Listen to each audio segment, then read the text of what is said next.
तो एक गधे से भी भगवान प्रकट हो गए। तो पशु पक्षियों की सेवा भगवान की सेवा, पर अभिमान न करे। राधे राधे दोस्तों, स्वागत है आपका एक और नए वीडियो पर।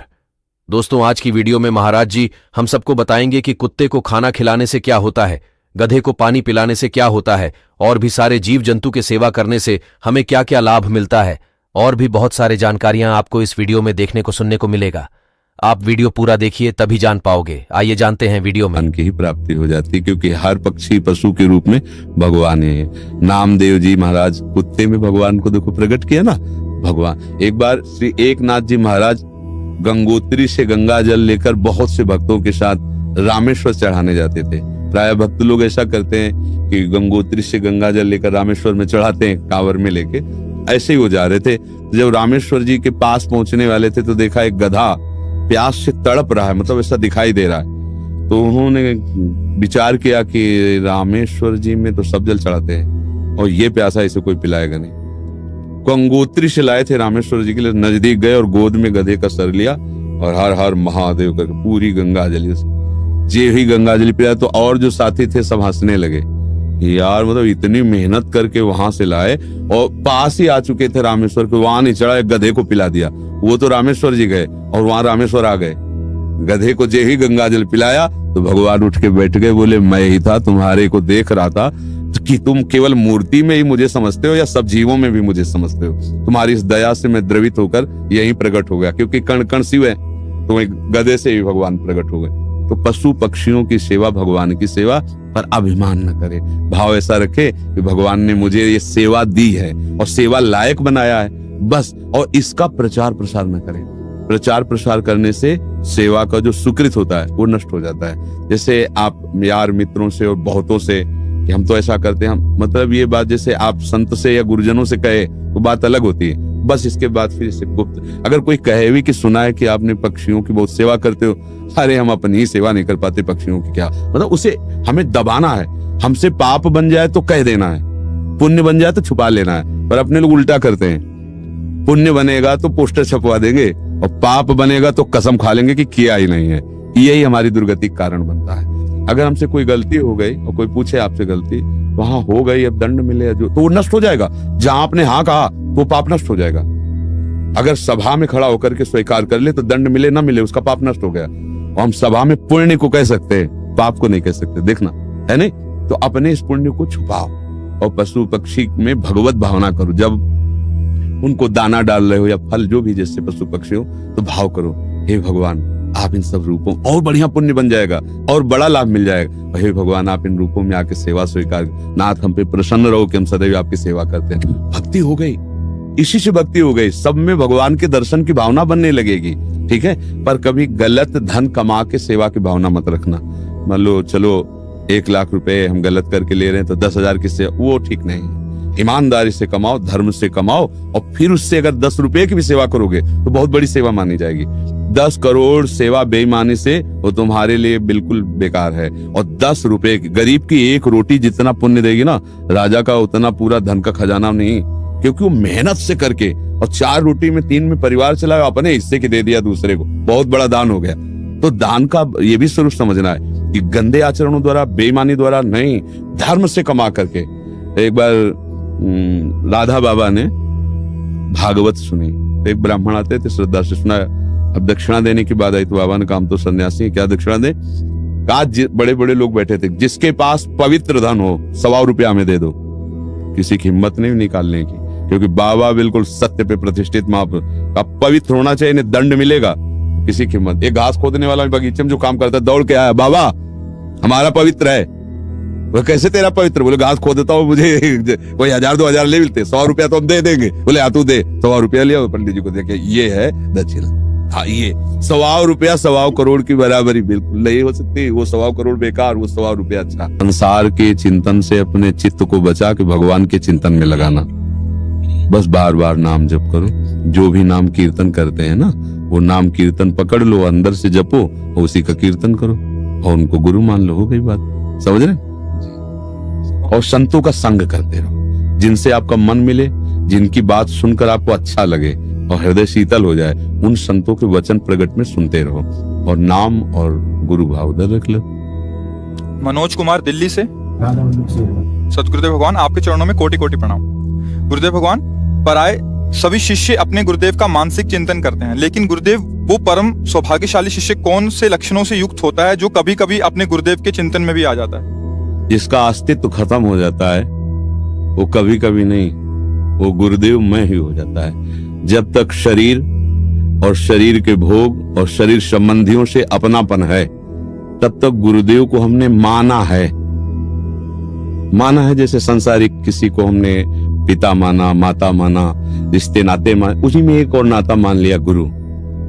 अब जिसने अपना अस्तित्व अहम में टिका होता है, जिसने अपना अहंकार गुरु जी के चरणों में दे दिया, अब जैसे आपकी आज्ञा वैसा ही हमारा जीवन है, आपका कृपा कटाक्षी हमारा मोक्ष मूलम गुरु कृपा। जिसने गुरुदेव को अपना अहम देकर सतत उनकी आज्ञा पर चला, तो गुरुदेव को चिंतन नहीं करना होता, गुरुदेव उसके हृदय में बैठते हैं, वो गुरुदेव के हृदय में सदैव रहता है। भगवान अपनी भक्ति के लिए कहते हैं साधु हृदय मई हम, साधु नाम हृदय। मैं उनका हृदय हो जाता हूँ, वो मेरा हृदय हो जाते हैं, और सही पूछो तो वो गुरु स्वरूप ही हो जाता है। सच्चा शिष्य वही जो गुरु स्वरूप हो गया। जैसे प्रियालाल जिसको अपना परिचय दे देते हैं तो प्रियालाल मैं हो जाता है, उसमें कोई अंतर नहीं। जानत तुम्हें हो जाए, सोई जाने जेहि देहु जनाई। जिसे वो जना देते हैं वो उन्हीं के मैं हो जाता है। ऐसे गुरुदेव का सच्चा शिष्य वही है जो गुरु स्वरूप हो जाता है।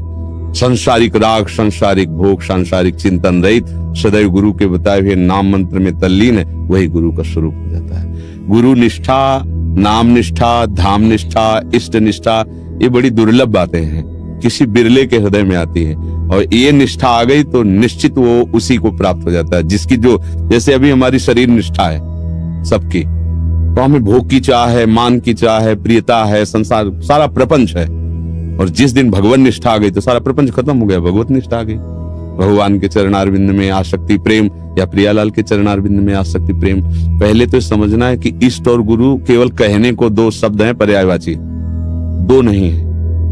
वही लाडली ही अपने रस का विस्तार करने के लिए हमारे जैसे शब्द बोलने वाला रूप धारण करके हमको समझाती हैं। हमारे आचार्य, हमारे गुरुदेव हमारी लाडली ही है, दूसरा कोई नहीं। गुरुदेव ही लाडली है, लाडली ही गुरुदेव है, दूसरा कोई, उनको कौन जान सकता है? वही जान सकते हैं। तो वही आके अपना परिचय देते हैं आचार्य रूप में, गुरु रूप में, भगवत प्रेमी महात्माओं के रूप में। देखने को ढांचा पंच भौतिक होता है, अंदर हृदय सिंहासन पर युगल सरकार विराजमान होते हैं, वही अपना विस्तार करते रहते हैं। समझ में आ रहा है ना? ये मनुष्य बुद्धि के स्तर की बात नहीं है। मनुष्य बुद्धि देह भाव, जब देह भाव हटे और भाव है, जैसे अपने लोग श्री लाडली जी की सेवा में सहचरी भाव से, दासी भाव से, वहां पुरुष भाव का प्रवेश थोड़ी। देखने को पुरुष है कि अमुक जी सेवा कर रहे हैं, लेकिन वो अमुक केवल पोशाक है, अंदर से वो श्री जी की दासी है। अंदर से हमारी लाडली का श्रृंगार किसी को पुरुष को करने का अधिकार थोड़ी है। महल में जैसे आपको दिखाई देता है सब, नहीं, ये सब बाहरी लीला है, बाहरी पुरुष वेश, अंदर से भाव सब श्री जी की सहचरी का भाव, दासी का। उसी भाव को प्राप्त कर लेना निष्ठा कही जाती है। अभी हम सब देह भाव में जब विचरण करते हैं तो बात दूसरी रहती है। जब भाव देह में विचरण करते हैं, समझ अंतर है। देह भाव में विचरण करना और भाव देह में विचरण करना बिल्कुल अंतर है। एक है पार्थिव त्रिगुणमयी माया का रचा हुआ, और एक है भाव में चिदानंदमय। हमारी प्यारी जो और प्यारे जो कोई पांच भौतिक शरीर वाले थोड़ी है, चिदानंद में प्रेम बपो। बड़े बड़े आचार्य जब लाडली जी के रूप का वर्णन करना चाहते हैं तो हार कर कहते तेरो रूप कहत नहीं आवे, जैसे हरिवंश कछुक जस गावे। स्वामी जी महाराज, स्वामी हरिदास जी महाराज कहा कहूं एक जीव सखीरी, बात की बात। मैं कैसे वर्णन करूं? जीव तो एक है, पर ये तो बात की बात है। इसे कैसे वर्णन करूं? कैसे? ये कौन बात जो अबहीं और है।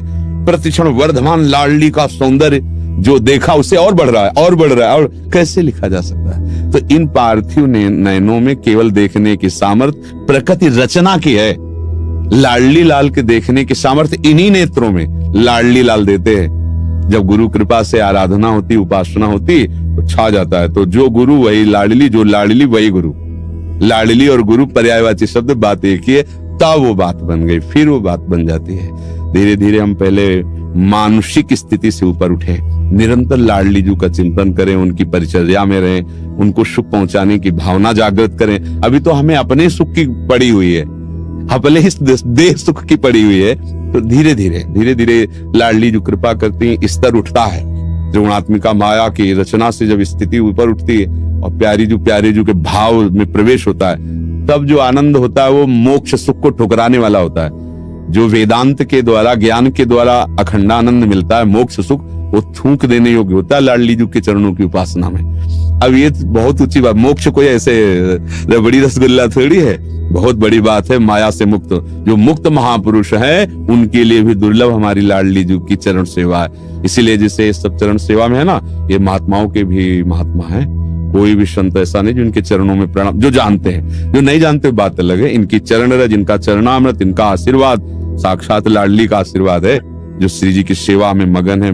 अच्छा, कुछ है प्रगट सेवा में, कुछ है भाव में। जैसे संत महात्मा यहाँ ब्रज के हैं, प्रगट सेवा में तो प्रवेश वहां नहीं है महल में, पर रहते हो हर समय सेवा में है। भाव से उनकी चरण सेवा में रहते हैं, उनके नाम चिंतन के द्वारा, गुरु प्रदत्त भाव के द्वारा लाडली लाल की सेवा में मगन रहते हैं। तब माना जाएगा कि सच्चा शिष्य है, जब उसका अस्तित्व मिट जाए और गुरु का अस्तित्व रह जाए। मंत्र, नाम, आराध्य देव, इन्हीं के चिंतन मितन में तब माना जाएगा कि सच्चा गुरुनिष्ठ है। फिर गुरु का, अच्छा, बेटे को माँ का चिंतन खेलवाड़ में भूल सकता है, लेकिन माँ को कभी भूलता है क्या कि मेरा बेटा? तो वैसे सही पूछा जाए तो जब गुरु शिष्य स्वीकार कर लेता है तो उद्धार का ठेका ले लेता है। उसको शिष्य को चिंतन करना ही नहीं चाहिए कि पता नहीं गुरुजी हमें याद करते हैं कि नहीं। इसलिए कि बेटा खिलवाड़ में तो माँ को भूल जाएगा, जब भूख लगेगी तब याद आएगी माँ। लेकिन माँ हर कार्य करते हुए एक नजर उस खेलते हुए बेटे पर रखेगी, कहीं अपना अहित न कर ले। ऐसे सर्वज्ञ सर्वत्र व्याप्त गुरुदेव तुम पर नजर रख रहे हैं, चिंतन की। बहुत बहुत धन्यवाद महाराज जी। हम सबको सत्संग ज्ञान सुनने के लिए आपके प्रवचन से हमारा जीवन धन हो जाता है। और जो भी इस वीडियो को देख रहा है, इस वीडियो को सुन रहा है, वीडियो को लाइक, कमेंट, चैनल को सब्सक्राइब करें और महाराज जी के बातों को फॉलो करोगे तो जीवन में कभी दुखी नहीं होंगे। मिलते हैं एक और नए वीडियो पर। राधे राधे।